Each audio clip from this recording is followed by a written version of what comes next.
છે. એટલે કનૈયાએ માંડીને વાત કરી કે માં અક્રૂરનો રથ છૂટ્યો છે. હે તો હા, અક્રૂરનો રથ છૂટી ગયો છે અને કાલ સવારના પોરમાં ગોકુળની માલિકો આવીને ઉભો રહેશે. એટલે માં હું તને કેવા માટે અહીં બેઠો છું, એટલા માટે તારી પાસે આવ્યો છું. કાલે સવારનો પોર થાય ને એટલે મારે ગોકુળ છોડી દેવું પડશે, ગોકુળ છોડી દેવું પડશે. આટલું કીધું ને તો હાથમાંથી બોગરું પડી ગયો ભાઈ. અને મિત્રો યાદ રાખજો, કૃષ્ણ ચરિત્રની માલિકો રે કનૈયાએ જશોદાને જ કીધું હતું. આ એક વાત મારે જે તમને કહેવી છે, એ વાત માત્ર જશોદાને જ કીધી છે, એ સિવાય કનૈયાએ કોઈને કીધી નથી. કનૈયાએ એટલું કીધું કે માં અક્રૂરનો રથ કાલ આવે છે અને હું કાલે ગોકુળ છોડી દેવાનો છું, પછી કોઈ દી પાછો નથી આવવાનો. પછી હું પાછો નથી આવવાનો. બાકી આખા ગોકુળને રાધાને રાહ જોડાવી હતી, ગોપીઓ ગોવાળોને રાહ જોડાવી હતી, ગોપીઓને રાહ જોડાવી હતી, પણ કનૈયાએ જશોદાને રાહ નથી જોડાવી. જશોદાને કહી દીધું માં હું જઈશ ને પછી હવે પાછો નહીં આવું. ઢગલો થઈ ગયો, જશોદા અહીંયા ભાંગીને ભૂકો થઈ ગઈ. બસ બેટા અમારા અંજળ પૂરા થઈ ગયા.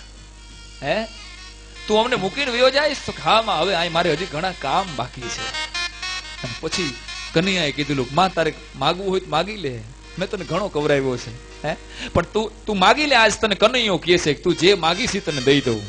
પછી સાંભળજો, જશોદાએ બે વસ્તુ માગી, બે વચન માગ્યા. આ જગતની જશોદા જ માગી હકે, બીજી કોઈ માની તેવડવાળી વાત છે કે માગી હકે આ વાત. જશોદા પાસે કનૈયાએ કીધું કે માં આજ તું માગી લે, તું માગી તને દઈ દઉં. એટલે જશોદાએ બે વચન માગ્યા.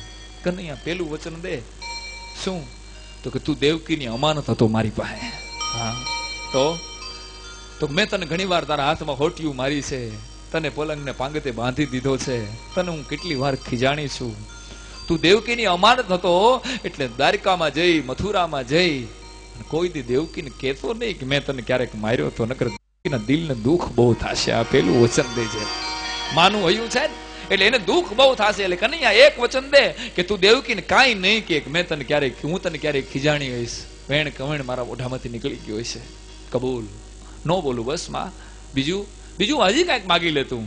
પછી મિત્રો પોતાની તમામ શક્તિઓને ભેળી કરીને જશોદાએ એક વચન માંગ્યું કે કનૈયા તું મથુરામાં જાઈશ, વાત સાચી તો હા.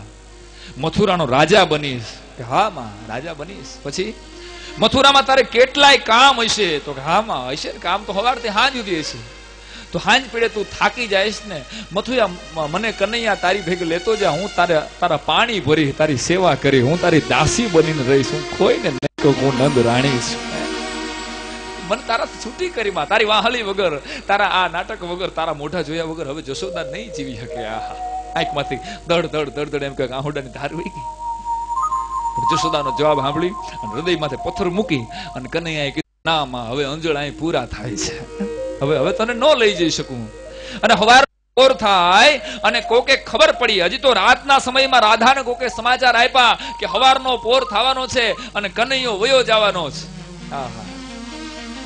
રાધાનું એમ કે રૂવાડું કનૈયાની રાહ જોતું તું, રૂવાડું કનૈયાને ચાહતું તું. રાધાએ એટલું કીધું, રાધાએ એની સખીને એટલું કીધું, સખી મેં જબ સે યો સુન્યો હૈ कि पो फटे पीयू गौन. सखी मैं जब से यो सुन्यो है कि आ पो फाटे અને પીયુ ગૌન, આ હીર और हीड़ से होड़ लगी है कि पहलो फाटे कौन. મારા હૃદયને અને હવારને એમ કોઈ શરત લાગી છે, જમને જીવને જેમ વાત હાલે ને એમ કે પેલું કોણ ફાટશે. આ હવારનો પોર થાય, આખા ગોકુળની માલિકો ખબર પડે કનૈયો જાય છે. આહા ગોપીઓ હામે ભટકાવા મંડાણીઓ, ગાવડીઓ એમ કહેવાય ભાંભરડા નાખવા મંડાણી, માધવ તું વયો જાય પછી અમારી મસ્કરી કોણ કરશે. ગોપીઓ એમ કે અમારા મૈડા કોણ જોડશે. માધવ અમારી ભૂલ થઈ ગઈ, હજી રોકાઈ જા. આહા અક્રૂરના રથમાં એમ કહેવાય બલરાજ બેઠા છે. બલરામની બાજુમાં જઈ અને કનૈયા રથના પગથિયા ચડે એ ભેગી એમ કહેવાય રાધા ચડી ગયા હતા. ઓ પગથિયા રાધા ચડી ગયા એટલે કનૈયાએ એકવાર રાધાને કીધું કે રાધા નીચે ઉતરી જાઓ. રાધા સાંભળતા નથી. બીજી વાર કીધું કે રાધા નીચે ઉતરી જાઓ, તોય રાધાએ સાંભળ્યું નહીં. ત્રીજી વાર કનૈયાનું પિતાંબર પકડી લીધું એટલે કનૈયાએ ત્રીજી વાર કીધું કે રાધા કનૈયો હું કહું છું હવે નીચે ઉતરી જાઓ. તેથી રાધાના મોઢામાંથી છેલ્લા એક જ શબ્દો નીકળ્યા હતા, ગવન સમય પટુકા ગ્રહ્યો, ગવન સમય પટુકા ગ્રહ્યો અને છાંડ હું કો કહ્યો સુજાન. પ્રીતમ પ્યારે यूं કહો કે પટુકા તજું કે પ્રાણ. જીવ દઈ દઉં, પણ જેને એમ કહેવાય કનૈયાએ કહી દીધું રાધા કટ કટ કટ પગલે નીચે ઉતરી ગયા. ગોપીઓનું ટોળું વાહે ગયું રાધાની. રાધા તમારાથી કનૈયો ન માને? એટલે કનૈયાએ કીધું કે જે કનૈયો જશોદાથી ન માને, જે કનૈયો નંદ બાવાથી ન માને, હવે આને જવા દ્યો, આ આપણું નહીં માને. અને કનૈયો એમ કહે ગોકુળની માલિકો વયો જાય ભલા. પણ કનૈયાની રાધાની વાતો કરવા બેસીએ તો મેં કીધું ને કે આખી રાત એક ટૂંકી પડે. એવો અદભુત ભગવાન, એવો લોકદેવ છે ને. એટલે રાહડાની માલિકો બહેનોએ ઠેબા લેતા લેતા કનૈયાને યાદ કર્યો છે. જો તમે સ્ત્રી સંગીતમાં કનૈયા યાદ કરવામાં આવ્યું, સુગમ સંગીતમાં કનૈયાને યાદ કરવામાં આવ્યું. કારણ કે લડુ બિન ખાના નહીં અને કનૈયા બિન ગાના નહીં. આપણે કહેવત છે ને, લડુ બિન ખાના નહીં અને કનૈયા બિન ગાના નહીં, એમ આપણી કહેવત છે. એટલે કૃષ્ણ તો અદભુત ભગવાન છે. પણ મેં પહેલા એમ કીધું એમ કે કનૈયો કરે એમ ન કરાય, રામ કરે એમ કરાય, નકર વાહા કાબરા થઈ જાય. કનૈયાના પગ તમે જોજો આટી મારેલા છે, રામના પગ સીધા છે. આની આટીએ સીડોઈ ગયો,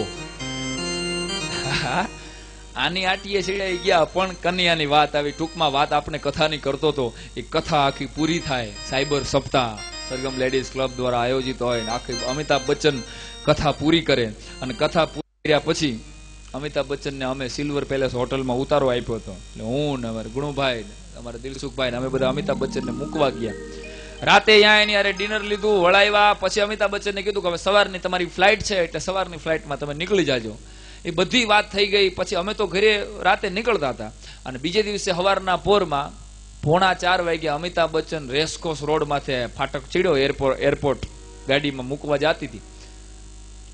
અમિતાભ બચ્ચન ગાડીમાં ફાટકમાં હાલ્યા જતા હતા ને એમાં બરાબર અચાનક ફાટક બંધ હતો. ફાટક બંધ હતો અને બારીમાંથી એક હાથ આવ્યો અને એટલી જ વાત થઈ કે લાવ તારો મોબાઈલ. અમિતાભ બચ્ચન ના 3.5 કરોડ રૂવાડા ઠીડાઈને બેઠા થઈ ગયો. ગાડી બાડી મૂકીને બારો નીકળી ગયો.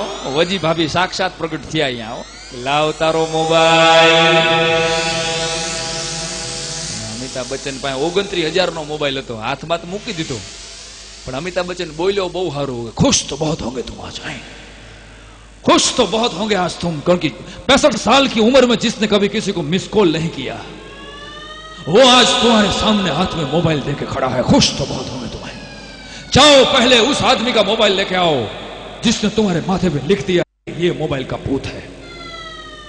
जाओ पहले साईं राम का मोबाइल लेके आओ, पहले गुणू भाई का मोबाइल लेके आओ जिसने मुझे यहां बुलाया है.